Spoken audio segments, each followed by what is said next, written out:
Agriculture employs more than 80% of Uganda's population, and coffee is by far the most important export crop, earning revenues of around $350 million each year. The majority of these farmers are smallholders like Olivia Kishero, who cultivate, harvest and process the coffee by themselves. In 1998, Olivia joined 2,500 other local farmers to form the Gumutindo Coffee Cooperative, a village-based cooperative that would market and sell their coffee. Gumutindo had made a change in my life. As I said, the first thing, educating my children. And even I'm now unable to buy clothes for my children. Farmers never got benefits like they are getting from Gumutindo now. We have a clinic which gives first aid before they go to bigger dispensaries or hospitals. Today, Gumutindo is FairTrade certified, and as a result, more of the value earned from the coffee is returned to the farmers. Launched in 1997, FairTrade Labelling Organizations International, or FLO, is a worldwide network of fair trade organizations actively involved in supporting producers like coffee or banana farmers around the world. When FairTrade started, it was viewed as niche.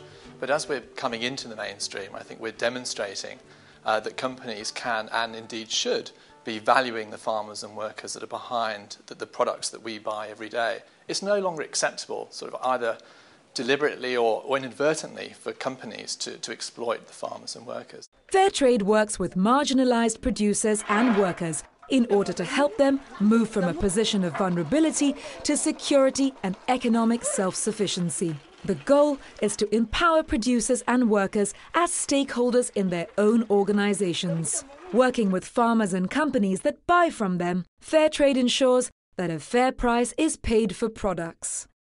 The organisation, the stability, the extra income that FairTrade brings to producer organisations is helping them to meet their immediate needs and also to invest in their family, their communities and their businesses to better prepare them for the future.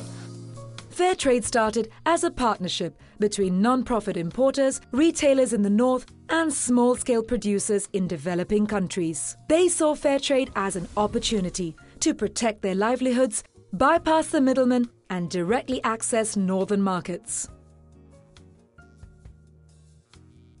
The sustainability issues around poverty and the environment are much higher up the agenda now.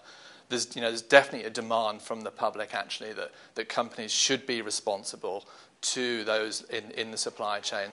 The growth in FairTrade has been good news for producers, and they have been able to build long-term relationships with buyers as a result. But despite growing by an average of 40% over the last 6 years, there is still plenty of room and a clear need for further growth in FairTrade.